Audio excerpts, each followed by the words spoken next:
I'd like to officially open tonight's meeting, 11 November, Saint Petersburg, Russia, and welcome all of our international guests. We have a crowd from around the world here tonight, so we would certainly like to welcome all of you. We're glad you're here, and our speaker's got a really, really important message to give us tonight, and we want to make sure we hear what that is. We also have a couple other things that we want to do, and those of you who have been to our club before, you know that we have a tradition, and if I can find my slides, we have a tradition that we need to go through something. Let me get through it here. Because we're in Rotary, I normally ask folks to go through the four-way test when we start our meeting. Every week we go through the four-way test, we read it. What's going to happen is I will read the line, and if you will, everybody, please turn on your microphone. Everybody, unmute yourself. Everybody, unmute yourself, please. All speak at the same time, okay? I'm going to read the line from the four-way test, and I would ask you all together in unison, repeat it after I finish. Not difficult. Please repeat after me. Is it the truth? The truth. Is it the truth? The truth. The truth. Is it fair to all concerned? Is it fair to all concerned? Will it build goodwill and better friendship? Will it build goodwill and better friendships? Will it be beneficial for all concerned? Will it be beneficial to all concerned? Thank you all very, very much. I appreciate that. That's just something. I know different clubs are doing it different ways. When we're together, some clubs do their country's national anthem, or they do other songs or things to start their club. We have decided that this is something that we can do around the world. All Rotarians know about the four-way test, and we want to keep that in everybody's mind because we need to be fair and cooperative around the world. And it's important that we keep that in mind, that we need to help each other. So as long as we're doing that, that's great.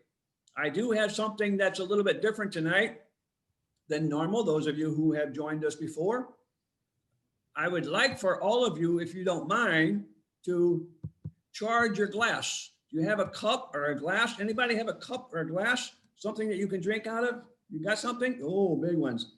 I hope everybody's got something. If not, that's fine. You can understand what I'm going to do. Today in America is Veterans Day. Now, to some people, this is very important to remember. Other people think it's light to remember. For me, it's very important, and it has a home in my heart because I spent 2 years in Vietnam in 1968 and 1969. But there have been many, many other veterans after me who have served in other countries around the world in respect for America and other countries. So I raise our glass tonight to those veterans who defend their country's honor, who fight for liberty and justice, and God bless them all. Hear, hear. Hear, hear.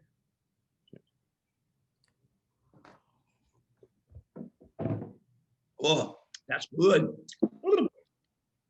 Today is also Remembrance Day. Yes, ma'am. We're Okay, gonna... please do not forget about it. Yes, dear. It's at the end of my presentation today. Yes, dear. I started off with the veterans. I'm going to end with remembrance. No problem. Thank you, Antonita. Very, very good. Okay. We need to think about what we're going to be doing in this world. And as a president of a club, I have a lot of responsibility on my shoulders to make sure that those things get done. So tonight, you can see the schedule, but it's going to go a little bit different than the way it is on the screen. Normally, I do my president's introduction. Then normally we get to the secretary's notes, we get our project updates, and then we go to our guest speaker. As I mentioned to you before, we're going to change that a little bit because Heidi's got another meeting she has to go to. It's much earlier in her day than it is here in St. Petersburg. I've got past 7 in the evening and she's in the morning. So there's many things on her schedule. But I would like to make a few notes about from the president's position. We have seen in the last few weeks, many of you have been to our meetings, people around the world at high levels are talking about peace. We need to find a way to promoting those peace. be it peace pools, be it the ICC, be it any organization that's trying to get people to collaborate. We need to help those efforts. Now, we think that we cannot do much as an individual person. We know we're powerful as a club. We know we're powerful as Rotary International, but you are powerful as an individual. Any individual who does not think they can make a difference, listen to the saying of the 14th Dalai Lama. He had a very good saying that will help you. If you think you are significant, try sleeping with a mosquito. I think you're going to find that it's not going to be very comfortable. That mosquito is going to have a big impact on your sleeping. So that was his advice. And I think all of you can have an impact. I think all of you, if you talk to people about positive things, not negative things, but positive things, I think that we can make an impact even as individuals. And our clubs are working to help each other. We're working on joint projects. We're working on lots of things. And we know that Rotary International is working on a lot of things. But they need us as individuals to do our part. And I think that we can all do that, okay? Randall, need your secretary's notes. What secretary's notes do you have before we go into the speech? What secretary notes do you have? Two things very quickly. Thank you, Michael, President Michael. So we have been invited by the Russia USA ICC to join a webinar tomorrow evening, which starts at 8 o'clock our time. It's being promoted by the Russia-China ICC, Russia USA ICC, but it's a Kennan Institute event, which is going to be a discussion about the state of politics in Russia. It's going to be, the key speaker is a former ambassador of the US to Russia, so it'll be an interesting perspective. And I think timely, given the fact that we've just had an election in the US, which we're waiting for the official results, and it will have an impact on life here. Second event that we've been invited to on Monday is Moscow International Club is having its regular meeting. They have a lady, Britta Weinmann, who's going to be speaking about green finance. So I will pass this via email to our members.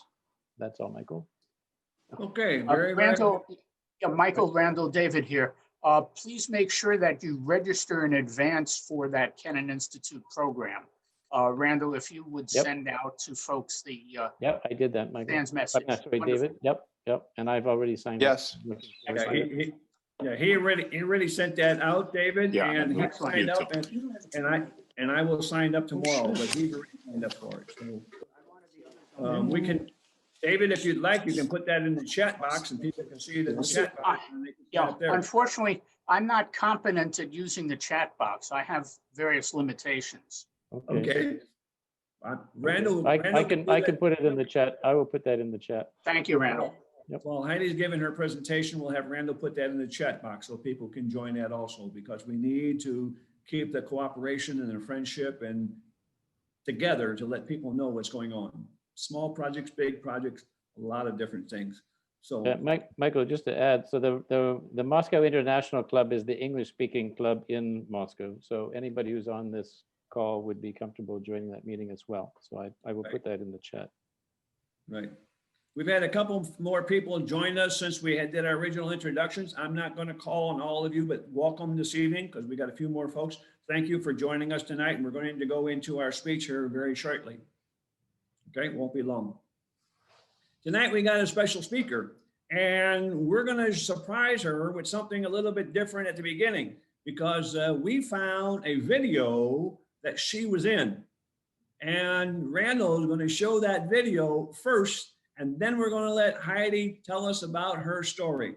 And I think you're going to find that this is a very, very interesting story. And I don't know how many of you have ever been to a minefield before, but after she finishes, you're going to hear an awful lot about minefields and know more about them.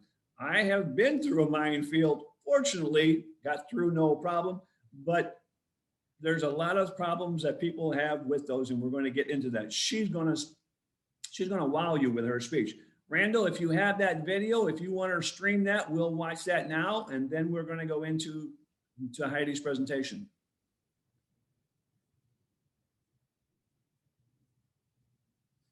20 years ago, in the last months of her life, my mother campaigned to draw attention to the horrific and indiscriminate impact of landmines. Britain's Prince Harry is paying tribute to his late mother, Princess Diana, by urging people to rid the world of landmines by 2025. Prince Harry and his brother, William, were just young teens when their mother was tragically killed in a car accident in 1997. Prince Harry is now 32 and eager to carry on his mother's mission with the help of demining organizations, including the Halo Trust and MAG, the Mines Advisory Group. My mother had been shocked and appalled by the impact that landmines were having on incredibly vulnerable people, and on children in particular. She didn't understand why more people were not willing to address the cause of so much suffering. A mother of 4 young children in San Rafael was so profoundly moved by Diana's life that she was willing to address the suffering from landmines. Heidi Kühn founded her charity, Roots of Peace, 20 years ago in San Rafael with her husband, Gary. Her dream, turn mines to vines, replacing landmines with grapevines or other food crops. They told me recently they were invited to Kensington Palace this year to hear the prince's call to action. It was very emotional for him. You could really see that in his eyes and his demeanor, and it was very heartfelt. Heidi and Gary were so inspired by Princess Diana, they traveled to the same landmine-filled province she walked in Angola. Their work with the Halo Trust saved people and animals. They applied lessons they learned through their Roots of Peace model in Afghanistan. First, remove the landmines, and then help the farmers improve their crop yields for food and for export. 14 years later, it's having a stunning effect on the economy's gross domestic product. We've pushed up the GDP of the country. Our projects impact the GDP, 2 or 3%. At the farm level, it's people changing their lives because now they have enough money for education and health. They don't need handouts. Roots of Peace has worked in more than half a dozen countries removing landmines and restoring farmland. They are ready for Prince Harry's challenge in his mother's memory. I think she'd be proud of her son and what he's doing, because this was one of her top causes. We can take the words of her son and in the next 8 years follow up on that call to action and eradicate all landmines by 2025. It would be a miracle. Cheryl Jennings, ABC 7 News. Move it out because a person can actually lift this out. Thank you, Randall. Ladies and gentlemen, the lady we have with us tonight who's going to speak to us probably is one of the top 100 people in the world who are trying to come back from what happened during war and anger and violence in different countries. And she is having a huge impact, her and her organization. And I'm not going to steal her time. Heidi, I'm going to ask you to go about 30 to 40 minutes, and then we'll open it up for questions that have, because I know you need to be leaving about an hour from now. So let's see if we can't get through this. And then I'm sure we're going to have some questions for the people. Ladies and gentlemen, I give you Heidi Kühn. It's all yours. Dobre wiecie, Minia Zawul Heidi. Thank you so much, Mr. President. And President Michael, I honor you this evening because it is now morning in California, and every Veterans Day, I have been invited to the California Veterans Home in Napa Valley in Yountville. It's the largest veterans home in the United States of America. And this morning at 11 o'clock in the morning, the 11th second, the 11th minute, I will be there with our vets, and we will be saluting you, President Michael, and those vets all around the world who have had the courage to fight for freedom. And as we finish these wars, it is critically important that we clean up the remnants of war, the explosive remnants of war that claim the lives of innocent farmers and families around the world. Since the Vietnam War ended on April 30th, 1975, over 100,000 innocent footsteps of Vietnamese farmers and children have been maimed or killed. Today, 80% of the land in Quang Tri province remains riddled with these explosive remnants of war. And I began my footsteps on January 1st, 2020, with a commitment to eradicate all explosive remnants of war from Quang Tri province, Dong Ha, Cam Lo, Khe San, Hamburger Hill, and to plant literally the roots of peace with black pepper vines exported to the United States and giving the world a taste of peace. But let me roll back the tape a bit and explain to all of you before getting into the Mines to Vines initiative that I announced, launched on September 21st, 1997. But it began with my deep roots of peace. And those were in the Soviet Union. In December 1989, I was the reporter in Moscow when Anatoly Sakharov had died tragically after speaking in the Supreme Soviet. And I was able to capture that news story along with in the office of Gennady Gerasimov. And I satellited it up to the world on CBS News, and it was the lead story. It was an amazing feat to get that footage out through the snow streets of Moscow, because there were no phone books even at that time. We have come so far in our relations between the United States and the Soviet Union. And as I worked from Alaska, where I was living, my husband was IBM manager for the state of Alaska. And truly, I was helping to melt the ice curtain between US-Soviet relations. As a result of getting that story up on the news, I was invited back to Khabarovsk, Sakhalin, and Vladivostok, and to witness the first freedom of elections in 70 years when President Boris Yeltsin was elected. I was in Moscow with Metropolitan Peterim, who allowed me to film the first public ceremony, the church services in Volokolomsk. And it was just such a meaningful time to see religion that had been suppressed for 70 years to be opened up, and people have the ability to worship.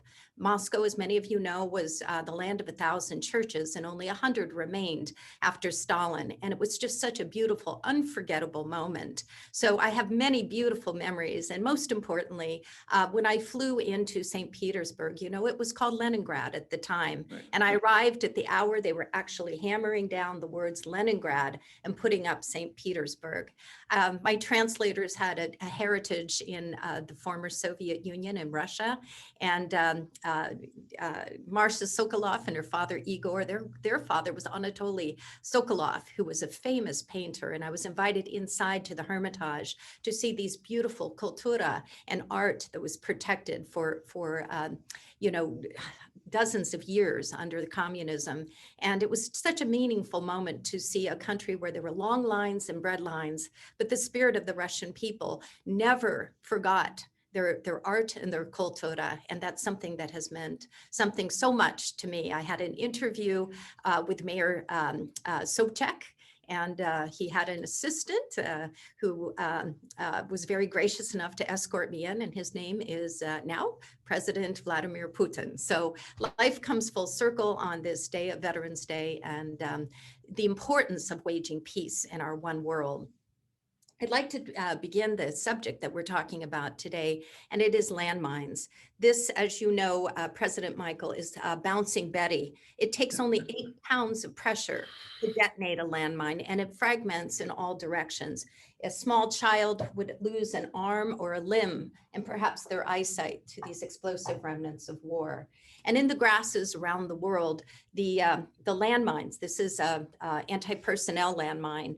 And, you know, these are seeds of hatred that are sown in our soil. We live in a world today where there's an estimated 60 million landmines, UXOs, and cluster munitions silently poised in the one earth we share. And if you can imagine a child, you know, kicking a soccer ball out of bounds, or repatriating to their homes, chasing butterflies across a field to pick flowers for their mother. It's a real life story that happened in Bosnia-Herzegovina.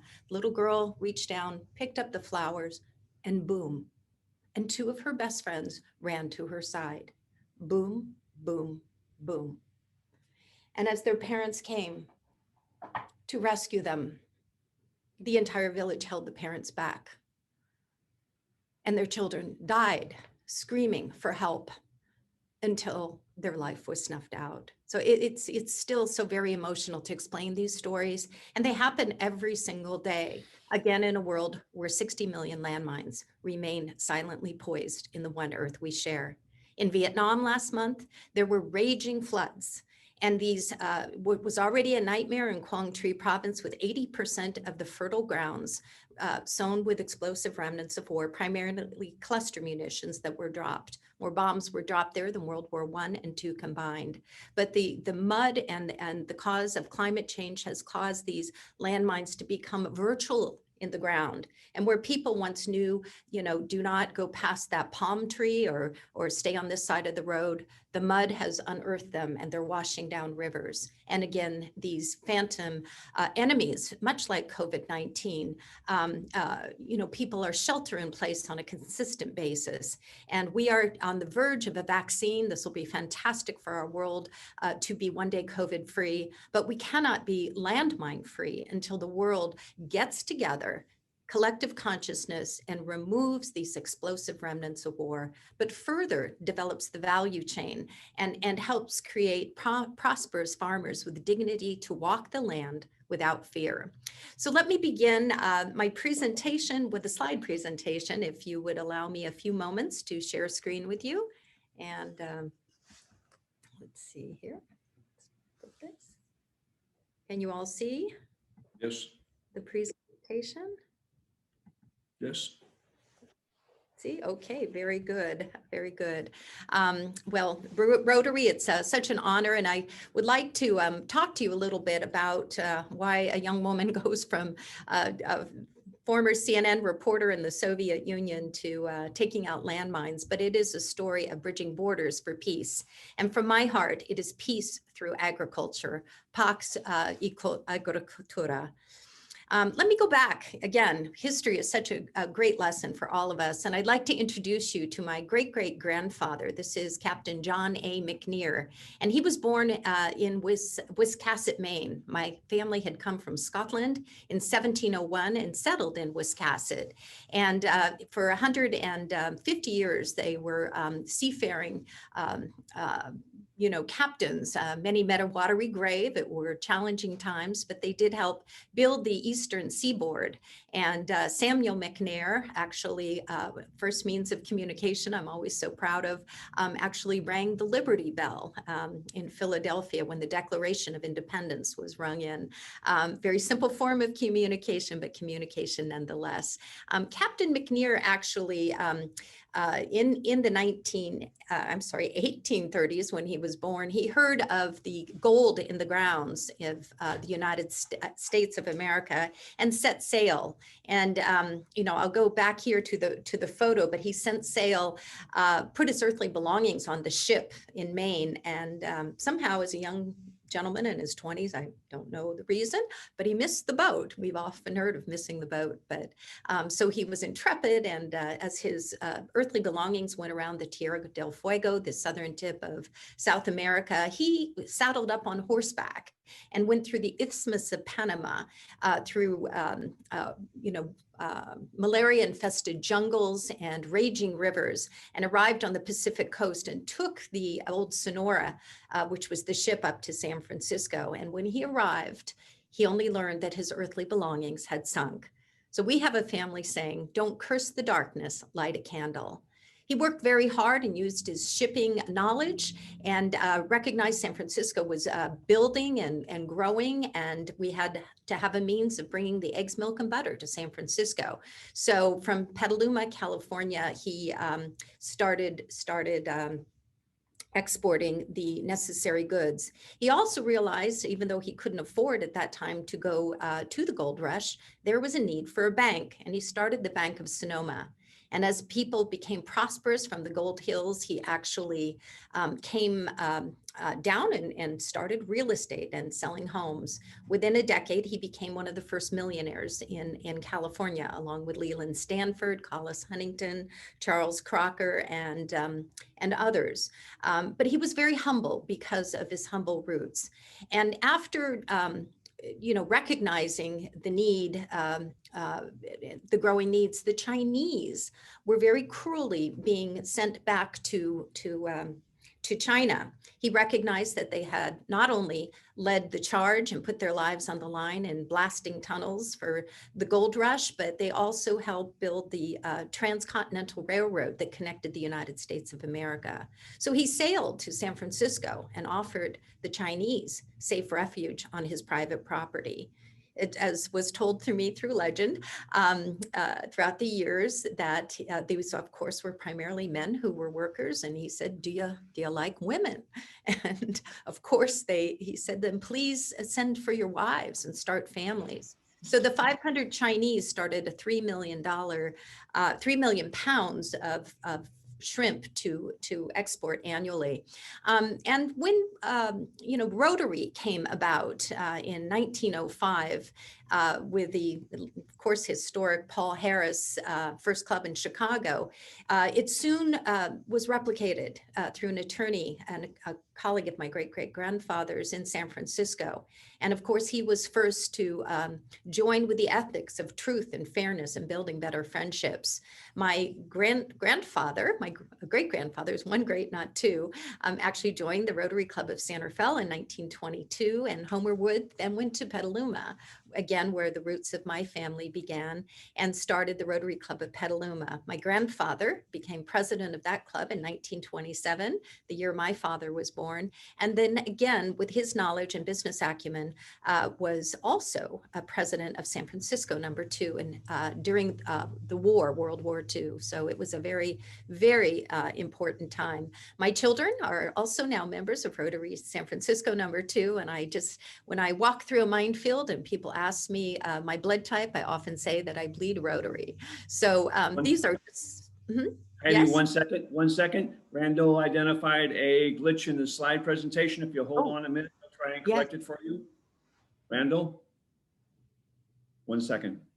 Heidi, right now we can just see the first page of your slideshow. Can you start it? Because I'm sure you're inside the slideshow already. Oh, yes. Let's see. I have a technical person here, and I'm showing you all the photos of Rotary over the years. So, goodness. Maybe you, if you can stop slide sharing, stop screen sharing, and then screen share it again. Oh, yes. Yeah. And Heidi, go to the page where you're talking about now. Just move forward and continue. Sure. Okay, that's perfect. Yeah, Perfect now. Perfect. Yeah, Thank so you. Sorry for the interruption. I'm so happy. And this is Siawash, my technology advisor from Kabul, Afghanistan. So please say hello. Thank goodness. But let's see, now this is not going. Let's see, I don't understand. Right now we can see respect. Now it's, you're moving. The slides are. Respect for the land and the people and Chinese Exclusion Act. Do you see that? Yes. Yeah, 1882. Yes. Okay, my apologies. And here's my great-great-grandfather. It makes a little more sense here now. It would, but I thought you would enjoy these photos and, giving you all my 2 cents. These are the postage stamps from Rotary San Francisco that my father provided me yesterday. Going back to the roots of peace of the United Nations actually began in Marin County, California. And if you can see from the right, the original photos, Muir Woods, President Franklin Delano Roosevelt dubbed these beautiful redwood trees as the temples of peace. And he sadly died the month before, but his vision was recognized as the original delegates gathered. A month later, 75 years ago this year, my grandfather was very instrumental, as was all of Rotary, San Francisco #2, in the signing of the Charter of the United Nations. And then in 1975, a young girl was invited to be a Rotary exchange student from San Rafael to Utsunomiya, Japan. Minasan konbanwa, watashi wa Heidi. And I cannot say how fortunate and blessed I was as a junior in high school to see war-torn countries where my father and his friends had fought in World War II. And to become friends. And I was fascinated by Rotary, but no women were allowed in Rotary during this time of history. So it was just a unique opportunity for me. And when I came back home, I told my parents, I want to get an education in peace and I want to go to school in Berkeley. And those were kind of, it was a silent dinner conversation because there was a lot of the, protests going on there. But I sought a solid education and graduated in political economics of industrial societies. I went on to start my own company called Newslink International. And again, I was honored to report on stories of this, what was then called the Soviet Union, and the melting of the ice curtain between US-Soviet relations. Had the honor and privilege of meeting many of your leaders in Moscow and throughout the country, actually. And again, married my sweetheart of 40 years, will be our anniversary this Valentine's Day, and he has been the wind beneath my wings. This is a photo of Princess Diana, who tragically died in 1997. Many may ask as to why I never pursued the career in journalism. Well, when I had a 1-, 3-, and 5-year-old child, I was diagnosed with malignant cancer, 4th stage. And I think anyone who understands cancer knows that defining moment when you go under the knife. For me, it was, dear God, grant me the gift of life, and I will do something special with it. Well, when Diana walked through the minefields of her last year in both Angola and Bosnia-Herzegovina, it became so clear to me that cancer is a landmine because none of us know when we are going to step on it. And conversely, landmines are a cancer to the earth. And the solution for me was removal. So I set forth on a journey with not a penny to my name and invited at the San Francisco World Trade Center. You can see to the left a very young Congresswoman, Nancy Pelosi. And she sat to my side and whispered in my ear, I will be with you on your vision from mines to vines as long as it takes. Well, unbeknownst to us, the people in our lives and the people on this call today, who knows where life and the journey takes us. And I was honored on 2 occasions to be invited to Washington, D.C. to witness her with her grandchildren put down the gavel and announce her as the highest woman in the United States of America at the time as Speaker of the House. Mrs. Kofi Annan is to the far right, and of course, Jerry White, who lost his leg to a landmine. This is the late and dear Secretary General Kofi Annan, who said beautiful quotes about the efforts of Roots of Peace, again, at a time when I didn't have a penny to my name, armed only with a vision.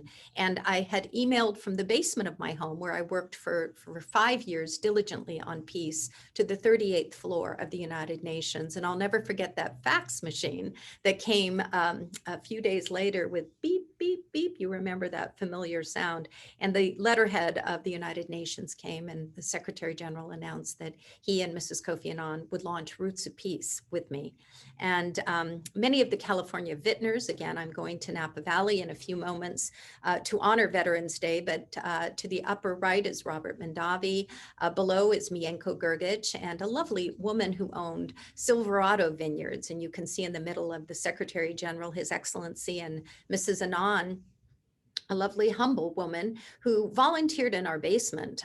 She said, I want to help, when she heard of Roots of Peace. And she came, every week, and we, shuffled papers, and I would be reaching out and faxing, along with a mother of 4 children at that time. So one day she took me to lunch, and she said, go turn your minds to vines. And she brought out her checkbook, and she said, somebody's got to do this. And she gave me a 6-figure check, actually $200,000. And with that, she told me, she goes, you remind me of Dad. And I looked at the check, if you can imagine, and said, Mrs. Miller, who was your father? And she humbly said, I'm Diane Disney Miller. My father was Walt Disney. It took over 330 no's to convince the world that a mouse with ears would change the world. And one day, like my father got out of his garage, you too will get out of the basement of your home. And with that, I was able to demine the area north of Kabul shortly after the September 11th attacks. On the first month of the new millennium, I chose to take my footsteps to the Balkans. Many of my friends were going to Hawaii and Tahiti and other exotic places. And I was intent upon leaving a legacy for my children of a mother with Footsteps for Peace. You'll see to the right is the past president of Rotary San Francisco, #2, John Hoke. And I can say that I have witnessed in my lifetime Croatia go from 1.2 million landmines planted during the Balkan War to now, today, one of the top tourist destinations in the world. And with matching grants at that time with the Rotary Club of Zadar, we demined the vineyards of Dragalic, Vukovar, Ilak, Čestamale, Čestavelika, Bibene, and Baštika, which translates into little garden. I think there's somebody from Slovakia on the line, and I'm so grateful to my country, the U.S. Department of State, who matched the private sector funds that I raised. I took my daughter, Kylie, you can see in the middle, not normal to take a mother to take their child to a minefield, but I think to whom much has been given, much is expected, and to be born in a beautiful place called Marin County, California, on the other side of the Golden Gate Bridge. I took her to her first minefield as she turned 13 years old as a rite of passage. She was deeply inspired to collect pennies for peace. And I hope you can see to the right, if it's not blocked by the screen, it is Secretary of State Colin Powell, who joined her efforts and matched those pennies. Kylie, my daughter, along with ABC 7 News anchor Cheryl Jennings, raised over 50 million American pennies to build schools for girls in Afghanistan. And those schools proudly stand today. This is my dear husband, Gary, as I mentioned, this Valentine's Day, be mine, D mine. We will be celebrating our 40th wedding anniversary, but we chose to take our footsteps to Angola. And again, through the pennies raised by children, we demined the fields where Diana had walked and put in a soccer field for children to play soccer.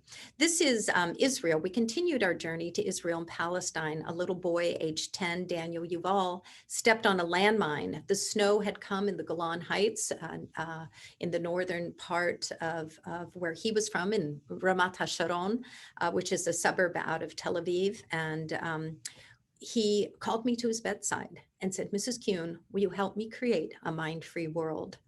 I joined him. We lobbied at the Knesset and joined in the office of Benjamin Netanyahu. And also both sides were quite aware that I was going over the fence, over the wall. Again, I'm not political, whatever you want to call it, but it is roughly from the distance of San Francisco to Sacramento, a large wall separating Israel and the West Bank.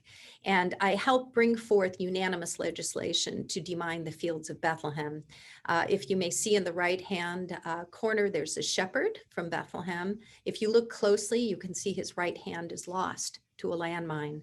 When we think of Bethlehem as this season of peace and Christmas comes upon us, we don't think of shepherds who have lost their limbs to landmines. And you know, the fields of Bethlehem, this is a Muslim village called Husan. It's governed by Israel, and it's 4 miles from where Jesus Christ was born. So I'm so very proud of this small minefield where 8 children had died. But Roots of Peace was the first group with funding from Spiriterra Winery in Napa Valley, the spirit of the earth, to restore those lands. And I hope to continue this effort to remove landmines on both Israel and Palestine, where 1.5 million landmines remain. As you can see, the work we have done has been supported by many faiths. I've had the honor and privilege of having our work blessed on 9 occasions by His Excellency Pope Francis. And below you'll see Cardinal Peter Turkson. We were trying so hard to raise the awareness and funds to demine Qasr el Yahud, which is the baptismal site of Jesus. And that is mined. I mean, I think people would just be astonished to know that the land we've been given to shepherd and to share and to prosper has been riddled and forgotten. We have been too blind to see. I can proudly say that this was in 2014, and today those fields are being demined by our friends and colleagues of the Halo Trust. So again, I'm humbled and honored to have received awards, not for my footsteps, but for those who have certainly empowered our efforts around the world. And I was the first American to receive the Gandhi Global Family Award. This is the sacred site where Gandhi was actually laid to rest after his assassination. And I love the words of Gandhi, I think so meaningful today. The day the power of love overrules the love of power, the world will know peace. And after 9/11, the world learned of Afghanistan, but I dug deeper and I went to UC Davis and found that there are 5 million, the grapes that originate in the United States, the beautiful Thompson seedless and red globe, originated in Afghanistan. So I went to UC Davis and helped gather the original rootstock that Dr. Harold Olmo during the 1940s had actually gathered. He was one of the first Indiana Jones, and when Afghanistan was open, and such a beautiful country. It is today, but conversely, it is the most heavily mined country in the world. Roots of Peace has now gone in there and planted over 5 million fruit trees in all 34 provinces and created jobs for young people.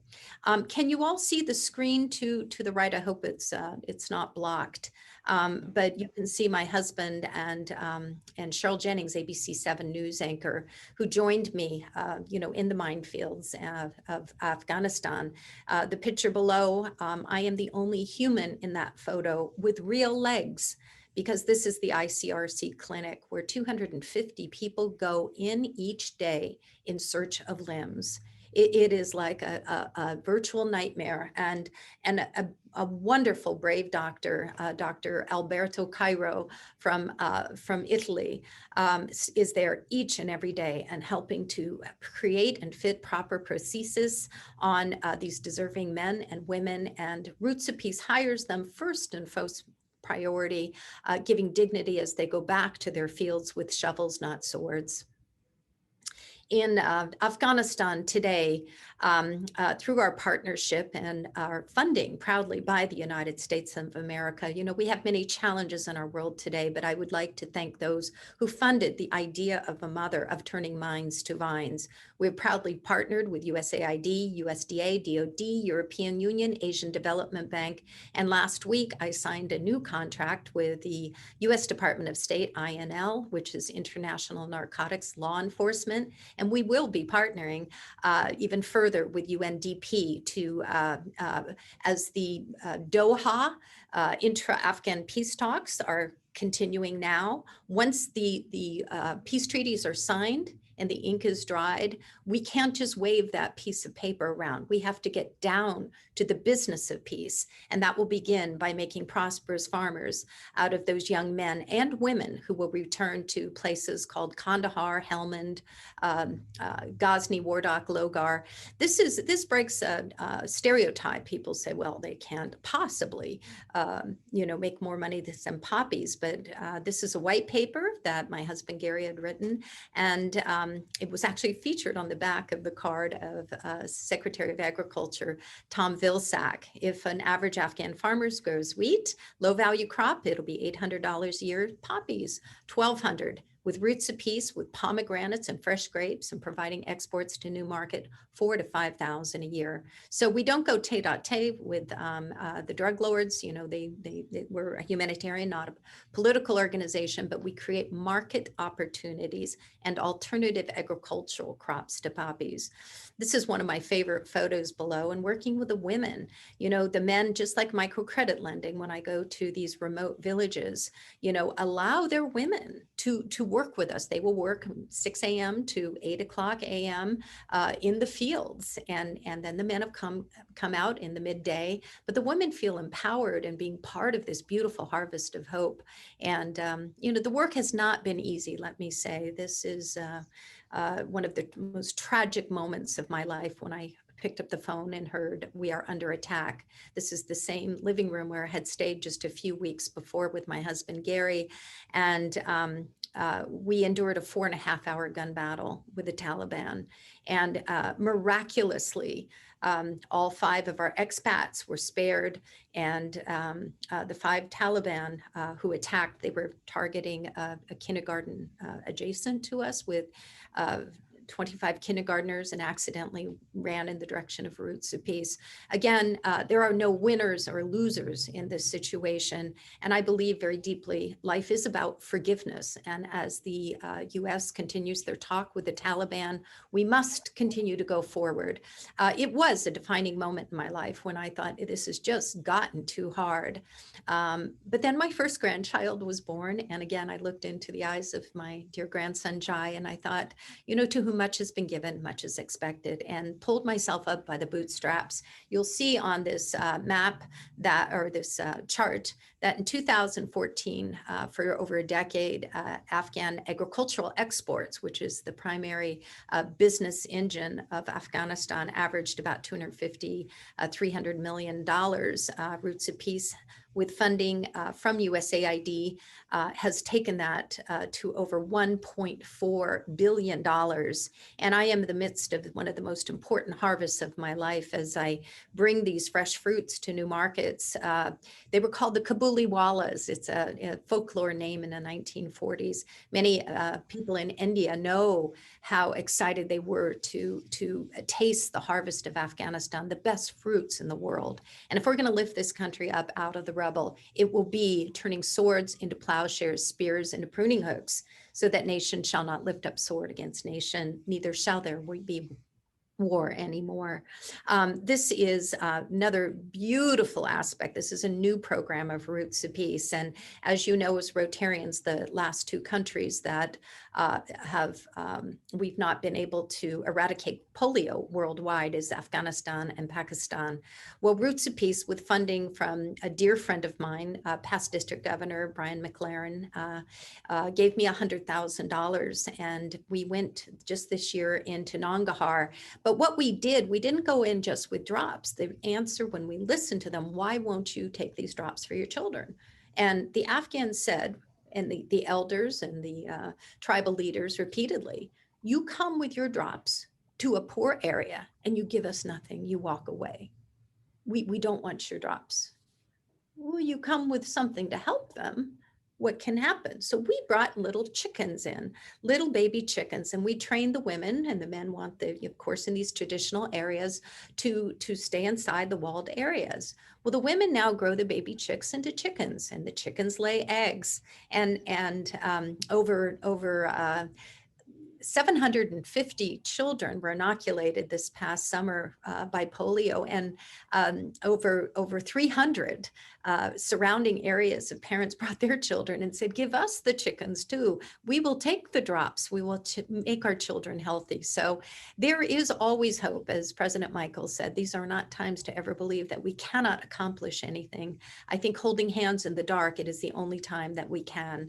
With additional funding, and we are working again with all the six, this was not been easy to do, but it, as you can see from the logo at the top, we are working with the Minister of Health and CDC and Bill and Melinda Gates Foundation, and just, again, so proud of these accomplishments.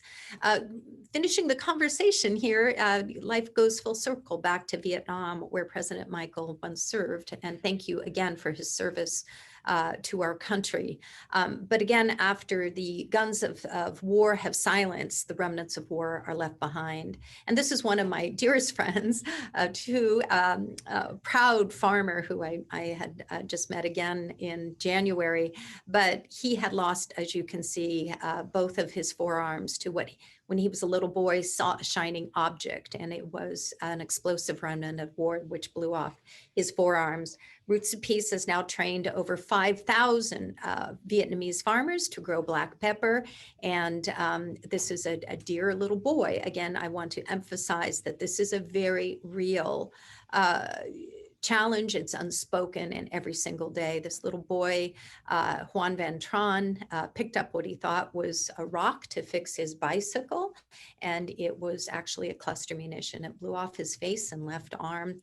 I promised that little boy at his bedside with his mother's arm over my shoulder, and it took everything within me not to break down and cry. This was a mother, and I know that remnant of war was possibly planted, left behind from my country.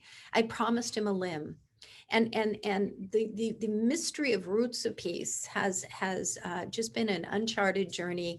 For 3 months later, I returned to his small village. He was out of the hospital, and I was delighted because I was able to get him a prosthesis.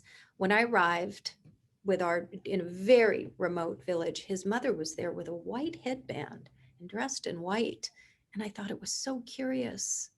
And my team then had tears in their eyes. They said, Heidi, in Vietnam, on the 49th day of a soul's passing, you have arrived at the hour of his funeral. So what I said at that time, with tears streaming down both a Vietnamese and American mother's eyes, I said, how much is it going to take? How much is it going to take? I cannot keep coming back to Vietnam, going back to America, saying mines to vines, and give me pennies for peace. It's going to cost 20 million. And, my vision was to do this by the end of 2020. I'm still not one to give up. There is still time. In January 1st, I was so honored to be a keynote speaker at the World Food Prize in Iowa. And as a result, this is a beautiful photo with Ambassador Kenneth Quinn. He too, President Michael, served in the Vietnam War in the 1968 and helped to lay those landmines with his, leading his troop, through the necessary aspect of war. But he went on to serve in both at the White House for 2 administrations, both Republican and Democratic, and then was ultimately assigned as the U.S. ambassador to Cambodia. Well, when he heard what I was trying to do, on the day of his retirement as President Emeritus of the World Food Prize, he joined me in those minefields. And January 6th is my birthday. I'm very proud of my birthday because, again, when I was 30 years old, I was diagnosed with malignant cancer. And this was my birthday on January 6th in Quang Tri, Vietnam.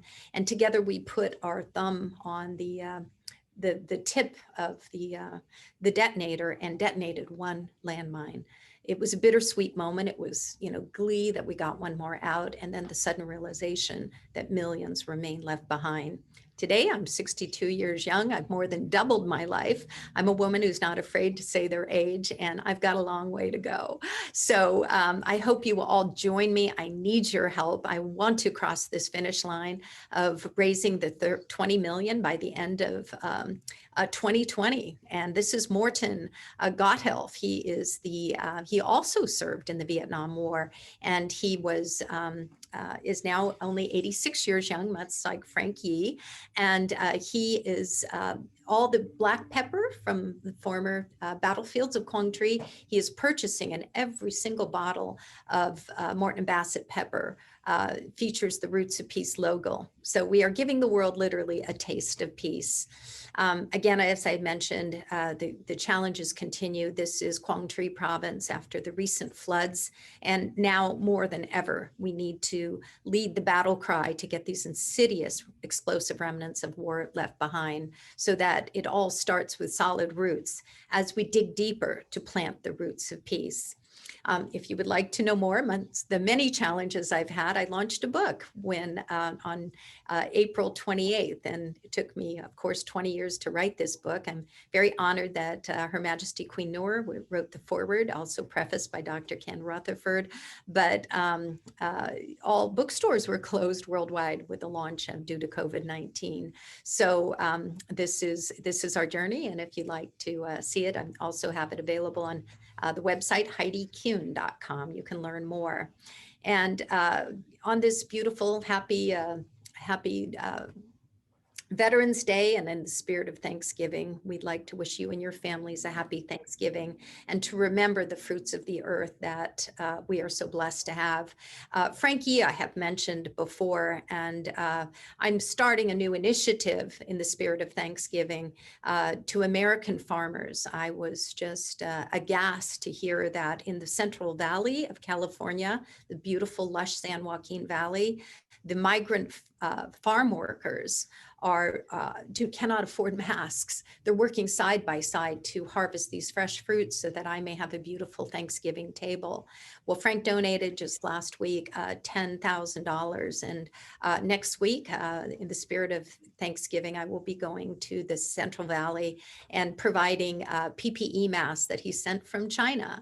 And again, the beginning of my year, let's see, let me take the screen share out. So I'd like to say something very special, if I may.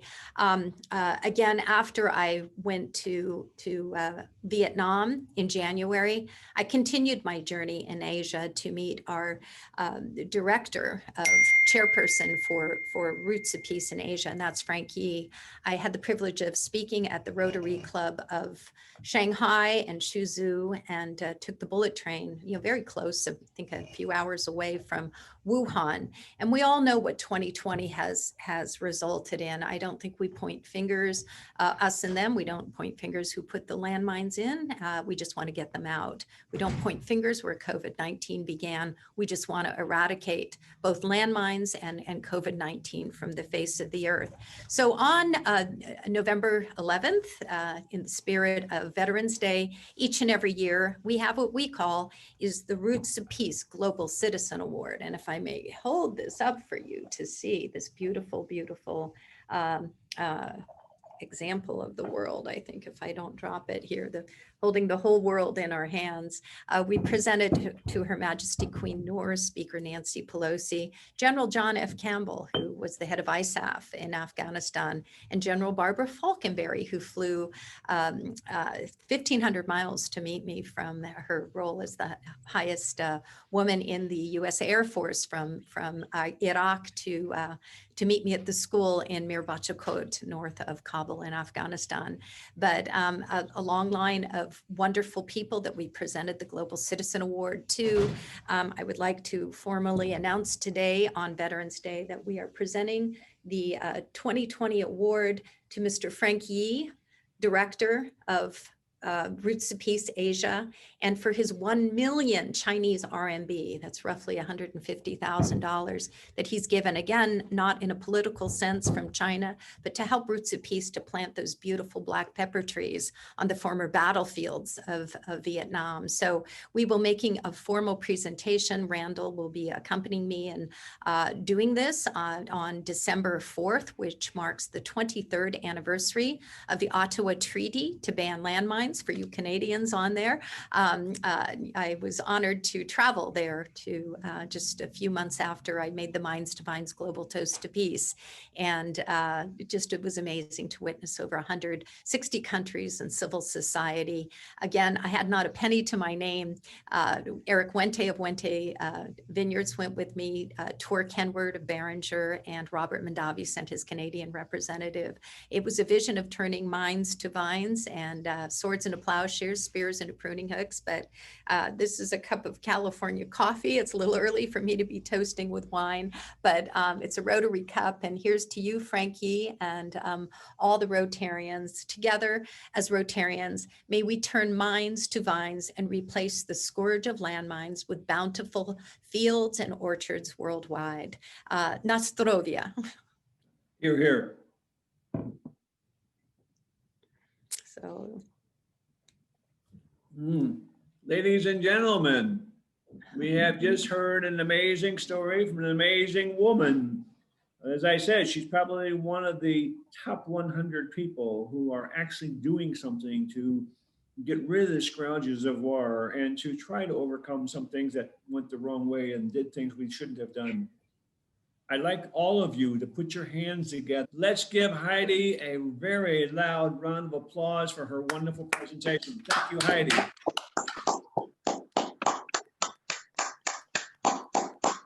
Very, very good. Thank you all very much.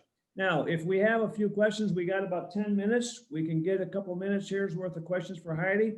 Anybody, raise your hand on the screen if you have a question, and I'll be happy to announce who you are and you can ask your question.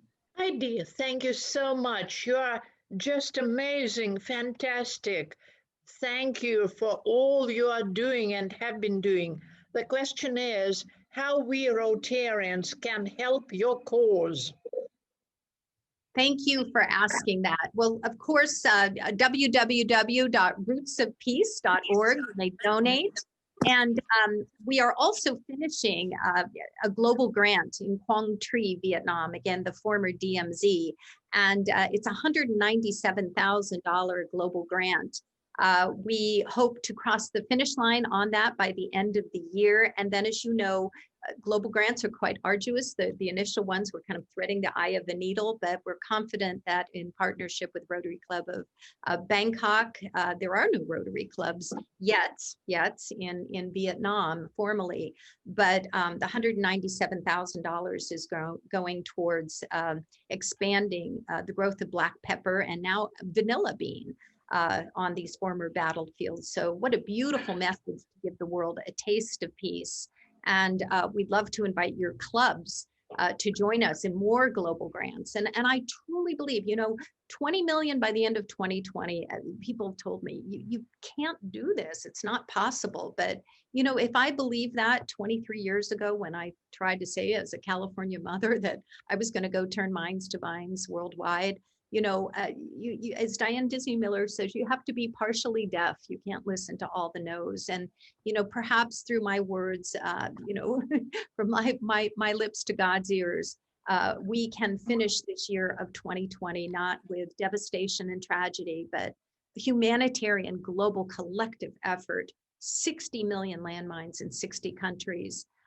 We can do better. We can do better in the world. And this is doable. There is a solution as quickly as we're digging for a solution for COVID-19 and the excitement of potential vaccines. I hope we do this and we raise our flag and we all get down to business. But I hope that we have all learned through COVID-19 that we are one world transcending borders, and to think about those families who must shelter in place every single day. After the vaccine is done and COVID-19, they are still shelter in place for the fear of their children or farmers, accidentally stepping or taking their plow and losing life or limb to something we can do as a nation and as a world to do something better. So I'm just so grateful to Rotary and certainly Frankie and my club and my grandfather and great-great-grandfather.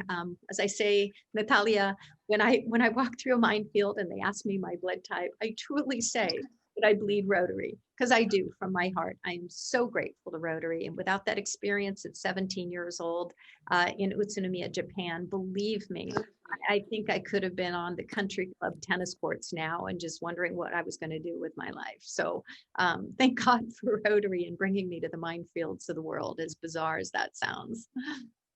Very good. Thank you, Heidi. Thank you. Thank you, Heidi. Another question. Jane, you got a question, Jane?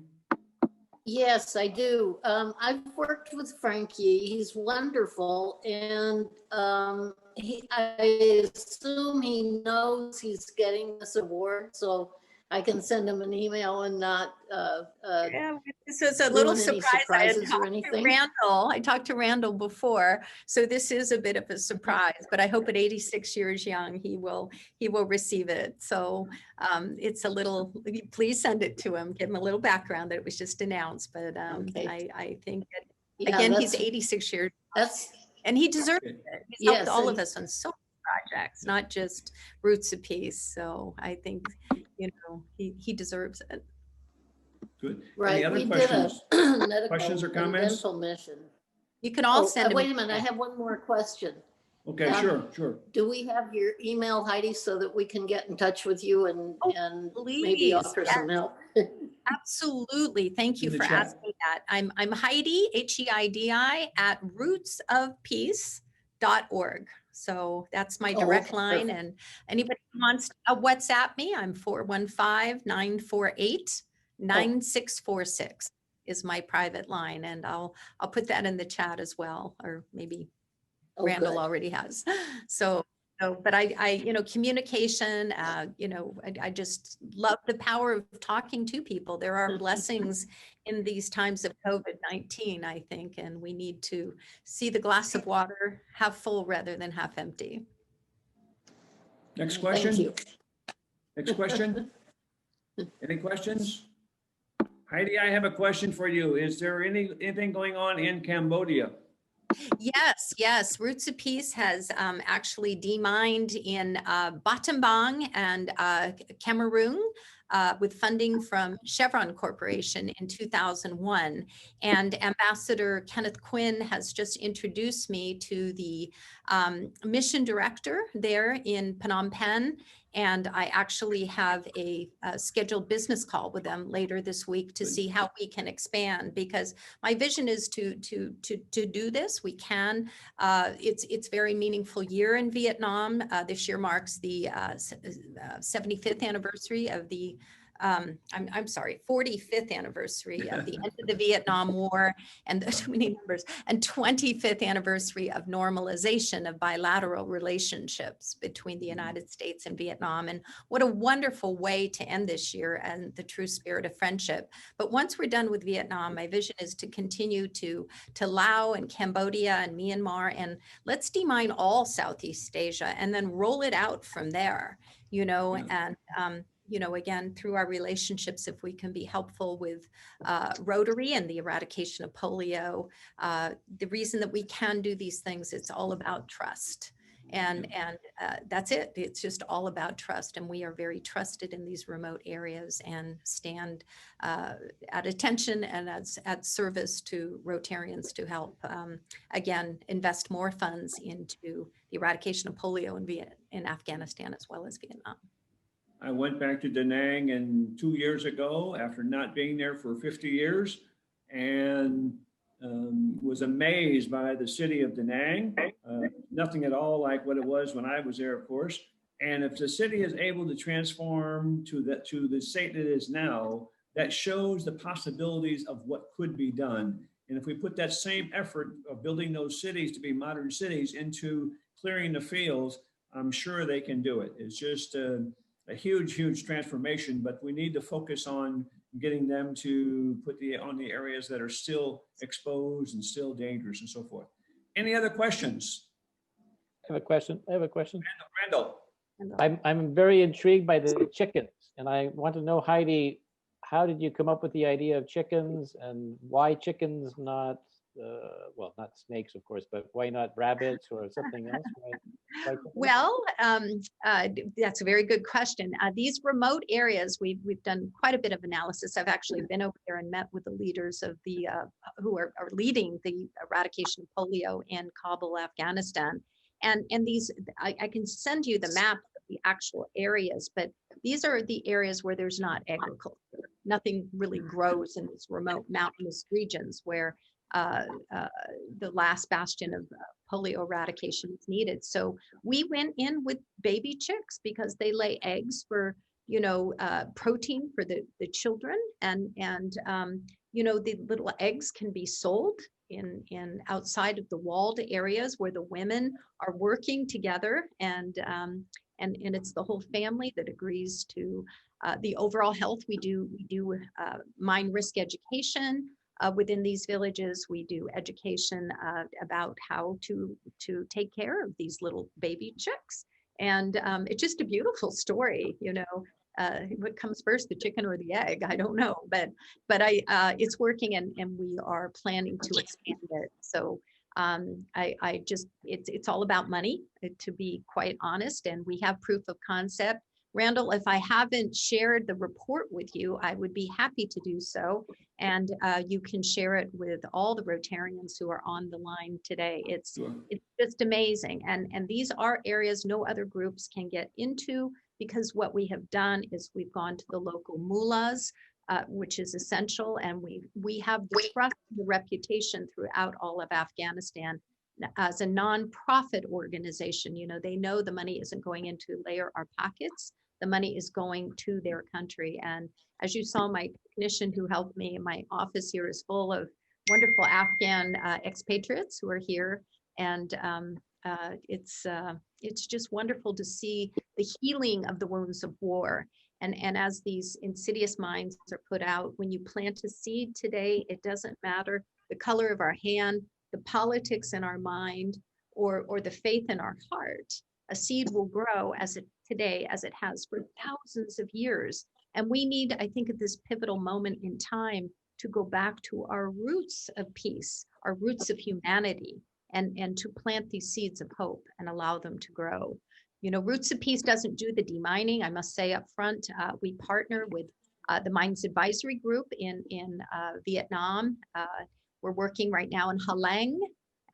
You know, it's a phenomenal area. And again, just black pepper, the best black pepper in the world. So maybe somehow I can figure out to get you some, and you know, we can all give the world a taste of peace. You know, I have literally tons of pepper here in San Rafael, California. So maybe there's a way we could take on a Rotary project and, you know, have little Rotary piles of pepper, and as people donate.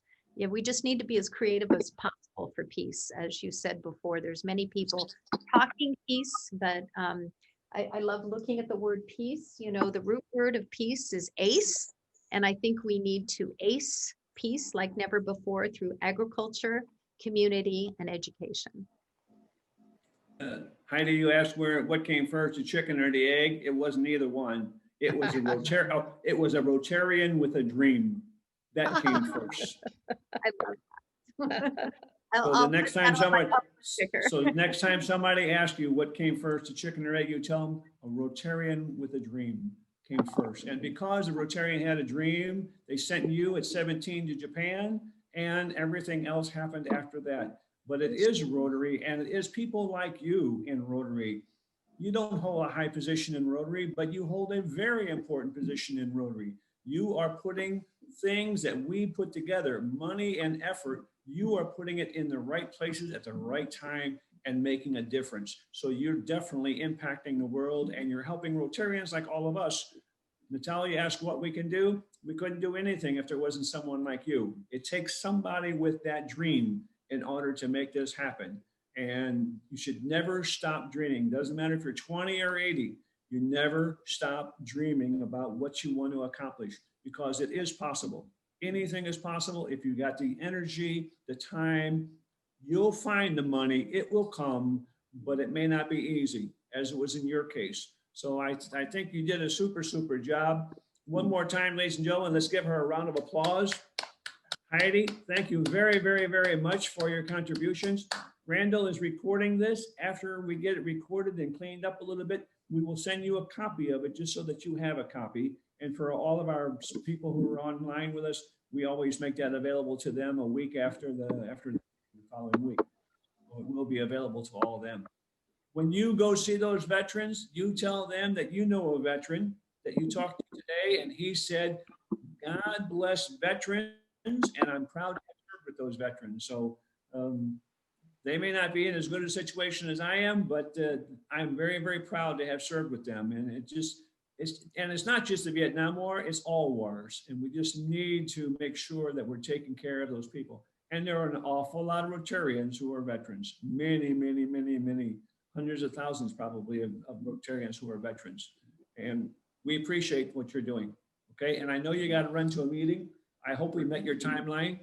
Pretty close. Thank you so much. Spasiba. Spasiba. We're happy to have you, and you can come back and join us anytime you find time. We're here on Wednesdays, not every Wednesday, but almost every Wednesday, and we'd be happy to have you come back as a guest to hear other speakers. There are people with a lot of good information that come to our site. As we said earlier, we're a very small club, but we're able to draw the speakers and spread the word, and that's our effort right now. That's where we're focusing, is to spread the word to the world. And a special thank you to Randall Eastman for inviting me. And Randall, I hope you'll write an email to Frank to tell him he's the 2020 recipient of the Global Citizen Award. So hopefully a nice surprise. Okay, thank you all so much. Bye-bye. Have a lovely evening. Thank you, Heidi. Well, ladies and gentlemen, I can't top that. She's far above whatever I can do. So I think it was great to have her here tonight. What I would like to do is I'd like to continue talking about our projects. Our club has a couple of projects, and two of the projects that we're working on currently, we have an ongoing thing with the Children's Rehabilitation Center. As we mentioned 2 weeks ago, a group from our club went there, reviewed the center, talked to the director, looked at their facilities. They're doing amazing things. And now we're negotiating with them to identify a couple children who we're going to try to sponsor. And these are children whose parents have no money, cannot afford it, but the children desperately need it. So that is an ongoing project for us. And we'll keep you updated in future weeks as to what we're doing. We're also working with the Shanghai Rotary Club on the Gift of Life. It's a global grant project. We have identified a significant contribution from our club, and we're encouraging other clubs that I have contacted to also contribute to that project. They're working with children that have congenital heart disease, have a hole in their heart, and they're doing operations. And it's a project that's been going on for, I believe, 13 years, if I'm not mistaken, Randall. Is that right? 13 years, something like that? 20 years, Michael, 20. 20 years, okay, excuse me. And Randall has been part of that when he was over in Shanghai. He brought the idea to us and we decided that we're going to support it. And if you're interested at all, the Shanghai Rotary Club can still use a lot of help. They're still raising funds to get together for their global grant.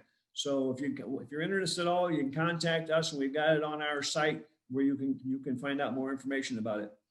Somebody the other day from our club sent me a note, and they got a couple of bags here, and they're talking about the fact that our club, one of our club symbols is this angel that you see here, and they're talking about selling these. And I found out that somebody had sold these before through our club to raise money for Rotaract, for some of the funding, for some of the project they had in Rotaract. So we're going to look into this. This is a possible project that we may take. We don't know yet, but it's an idea of helping to generate funds so that we can put them into these charities and do things with that.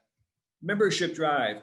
It is right now very, very difficult because of the COVID virus to get people to join. We were fortunate to bring one young man in to our organization this year. He transferred into this area from the UAE, and he's been active already. And we're looking for more members. If you know anybody, and I know many, many of you know people in Russia, if you know anybody in the Saint Petersburg area who is interested in joining Rotary, please put them in contact with us. If they're in another part of Russia, we're in contact with all the other clubs in Russia. We'll be happy to do that. We have Natalia tonight from the Neva club. It's a Russian-speaking club. Our club is an English-speaking club. So it doesn't matter what this person who's here, if they speak English or speak Russian or speak both, they're welcome to join our Rotary clubs because we're going to be working together. So we certainly are looking for additional members. It's always an issue with us to get new members. Planning. This is something that's very, very critical for a small club, and we got to make sure we're accurate with this planning. Otherwise, it's not going to happen. Next week on 18 November, we're going to have another meeting online, just like we did here. I will be presenting, and it's going to be Rotary leadership skills for the 21st century. Leadership skill training is something that I do professionally, have been doing for almost 30 years, and I'm going to be giving a presentation on leadership skills that can be used in Rotary to make you a better leader going forward. So if you're interested in coming online and seeing the presentation, finding out new ideas, new ways, new things that are happening for leaders, how they can work in the new century, you're more than welcome to join us on the 18th. On the 25th, we will be closed because we're going to have our scheduling and planning meeting for the winter and for 2021. We need to make sure that we got our wagons in a circle on our projects, our membership drive, and what we want to accomplish going into the second half of this Rotarian year that starts in January. So that'll be a closed meeting on the 25th. On the 2nd of December, if you have been to our other meetings, you know that we always bring in good speakers. We are going to bring another one in. We're talking to 2 different ones now. I'm not sure which one's going to say, so I don't want to give it out to news yet, but we're going to have another good international speaker on 2 December. So if you want to come back on 2 December and join us, you're more than welcome. So 2 dates to remember is 18 November for the Rotary leadership skills for the 21st century, and 2 December for a new guest speaker that will be similar to the last 7 that we've had. Heidi is the 7th one we've had of the international speakers, and they've all been dynamic. They've all been super. So certainly we would be happy to have you come there. I'm going to ask Antonina. She's one of our dearest friends, participates in many of our projects. to give us a few words about Remembrance Day. In America, we recognize 11/11 as Veterans Day, but I know in other parts of the world who had people who were in the wars, call it Remembrance Day, and it's just a little bit different. So Antonina, can you just give us a few words, a couple minutes, a couple words on the Remembrance Day and what's going on in your country for Remembrance Day? Thanks, Tony. Thanks, Michael. So in Canada, similar to Veterans Day, at the 11th hour, we have a moment of silence. Usually there are a number of people who meet at a cenotaph in a community, and we remember our veterans. Of course, this year with COVID, we've been asked to do it virtually, and so the ceremonies have been scaled back considerably because of COVID, but very similar to Veterans Day. It's a very important day in my life because my father was a member of the Canadian Armed Forces for 35 years. So always very poignant for me when we're recognizing military veterans. Thank you, Nancy. And Remembrance Day is not just American or not just Canadian, it's global. And we need to remember that there are soldiers, sailors, airmen, all different positions in the military who are still fighting this day and who have been fighting for their country's freedom and for the honor of their country. And we need to remember these folks because not all of them come back. Many of my colleagues that went to Vietnam with me did not come back. We need to remember them. Some of them came back injured, missing limbs and so forth. And some of them came back like I did, very, very lucky to not have any disability coming back, but I was able to make it back. And we really remember all of them because they all participated. They all gave their all. And as much as we want to honor, we want to say that maybe we shouldn't be at war, I know, but our government send us, and when we go there, we do what we need to do. So we need to remember from all countries. Yes, Antonina. In Canada, I believe this day is associated with ending of First World War, when it was promised that there will be no more wars on Earth. And very much we recognize it through the poem written by John McCrae, In Flanders Fields. And Okay. Anybody else want to make a comment about Veterans Day? Because we have people from all over the world, many different countries. President Michael. So yeah, in Germany, it's not on the 11th of November, but it's on next Sunday. It's always on a Sunday, a little bit uplined with the Christmas season. And it's, of course, People's Grieving Day or something, if you translate it rightly. And in Saint Petersburg, the German community usually also does it. And we included both for the Soviet soldiers and for the German and Finnish soldiers. Mostly it's German and Soviet. And actually, so it's also an important lesson because in the wars, so of course you do service for your country, but on both sides were like poor men and women. And so actually we had these words of Gandhi. So it's also a day like to remember that war is actually nothing to strive for. So we should do everything to get around it. And so, yeah, so especially from Germany, we have this very bad history with the wars and a lot of responsibility and so on. And so I have been in St. Petersburg to this event when there was no COVID. And it's, yeah, it shows you, you're with a Soviet soldier graveyard, and then you're on the German soldier graveyard, and it gives you really like goosebumps, and it's, yeah, just wanted to say that we have something similar, but not today. Because in Germany, it's actually just continued. It's also not this year, it's the beginning of the carnival season, but also not this year. It's like, yeah. Okay, very good. Thank you. Yes, Natalia. Yes, thank you. I'm sorry, Natalie, excuse me. I'm sorry, Natalie. That's fine. That's fine. Thank you. Thank you very much. And I think this is proper time to tell about our Veterans Memorial in Beaverton, Oregon. Here we have bricks of soldiers, veterans from all wars, and there is 77 bricks to Soviet Red Army soldiers brick. And in this place, every year we having День поминовения, Remembrance Day, Elba Day, May 9, Memorial Day, and gathering veterans and families from all Oregon. And yeah, because this is very meaningful for people. Many people left graves. Now they have brick in United States. This is, yes. During your speech last week, we showed that wall. That wall we had was one of the slides where we showed the wall. That was a very nice thing. Communities around the world, if you go to them, you will find many of these small memorials that not everybody knows about. It's usually a local thing in the local community. Somebody showed the initiative, somebody showed the effort that we are going to recognize these folks, and then they do something. Like I said earlier, it's not the chicken or the egg. It's somebody with a dream, somebody with an idea, and then they take action. And that's how these things happen all over the world. These projects that we have started to recognize veterans, recognize the people who served. And as Heidi was talking about, one of the ladies she's talked about, she says even this lady served in Vietnam. And we did have women in Vietnam. People don't know that, but there were women serving in Vietnam. There were nurses, in the military nurses who were serving, not in combat, but trying to save lives. And they were under the same dangers that many of us was, under all the rocket attacks and all the other things that were going on. Those women were involved also. So there were women and men that served in Vietnam.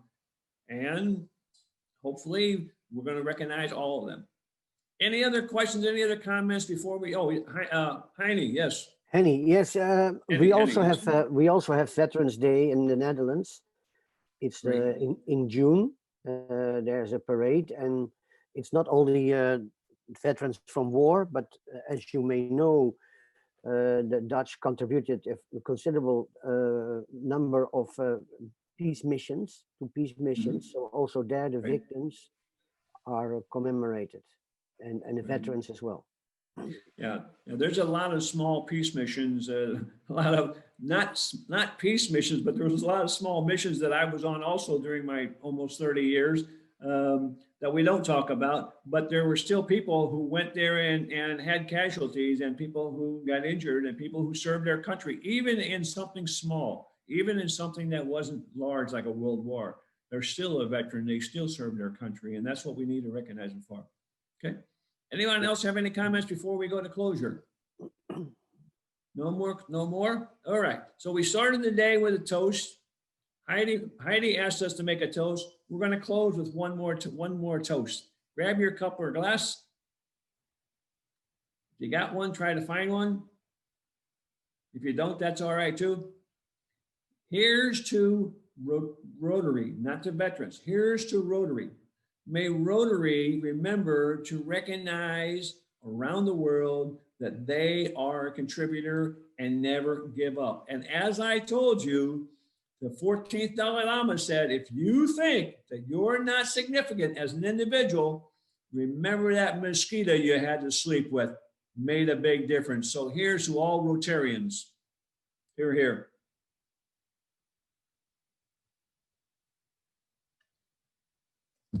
Thank you all very, very much. I declare tonight's meeting officially over. We will stay around here for about 10 minutes or so if we want to chat. Anybody has any comments? But the meeting right now is officially closed.